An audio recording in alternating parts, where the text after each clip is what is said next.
আলভির career ছিল না। ইকরা আপু ফাইট করেছে ওকে বিল্ড আপ করানোর জন্য। আমরা উনাদের দুজনকে আর মিডিয়াতে দেখতে চাই না। যাবজ্জীবন কারাদণ্ড নাহলে মৃত্যুদণ্ড দেওয়া উচিত। আলভিকে আরতি থেকে এই মিডিয়া জগৎ থেকে বয়কট করে দেওয়া উচিত। এই জনপ্রিয়তাটা কেন ছিল, ওর এই ক্যারিয়ারটা কে গড়িয়েছে?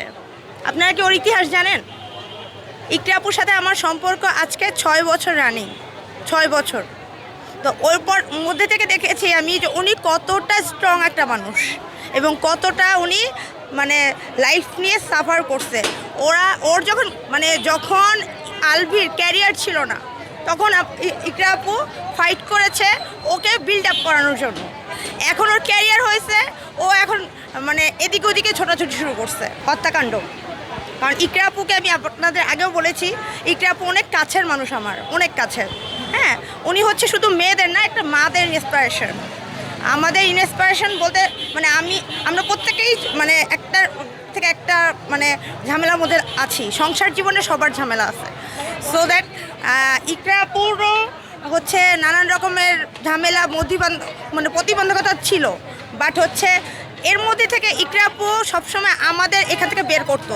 সে এরকম একটা অ্যাটেম্প, আমার তো মনে হয় না এটা হত্যাকাণ্ড। এইটা আলভির দেখে এটা সামনে আসছে। এরকম পরকীয়া প্রত্যেকটা ফ্যামিলিতে আমরা প্রত্যেকে শিকার হচ্ছি। এইটার মেয়েদের, একটা ছেলের যদি দোষ থাকে 50%, একটা মেয়েরও 50% দোষ আছে, আমি সেটা মনে করি। তো এইটার আমি আইনের প্রতি শ্রদ্ধা রেখে এটাই বলবো যে এটা একটা দৃষ্টান্তমূলক শাস্তি হোক। আমরা এটাই চাই। বিয়ে কেন করবে? এই সুযোগ কেন বাংলাদেশ ওনাদেরকে করে দেবে? আজকে তিথি আর আলভির জন্য একজন সন্তান মা হারা একটা মানুষ এই দুনিয়াতে নেই। ওনার ফ্যামিলি পুরো ছিন্ন বিচ্ছিন্ন। আবার নাকি পরকীয়ার জয় করে দিয়ে আমরা আবার ওনাদের বিয়েও দেখব। বাংলাদেশের কি আইন নাই?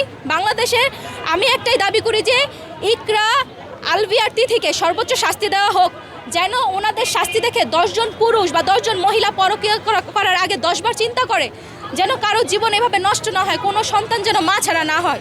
আলভিকে আর তিথিকে এই মিডিয়া জগৎ থেকে বয়কট করে দেওয়া উচিত। আমরা উনাদের দুজনকে আর মিডিয়াতে দেখতে চাই না, আর দেখতে চাই না। বিয়ের সুযোগ আমরা দিবই না, ওনাদের শাস্তি দেওয়া উচিত। যাবজ্জীবন কারাদণ্ড নাহলে মৃত্যুদণ্ড দেওয়া উচিত।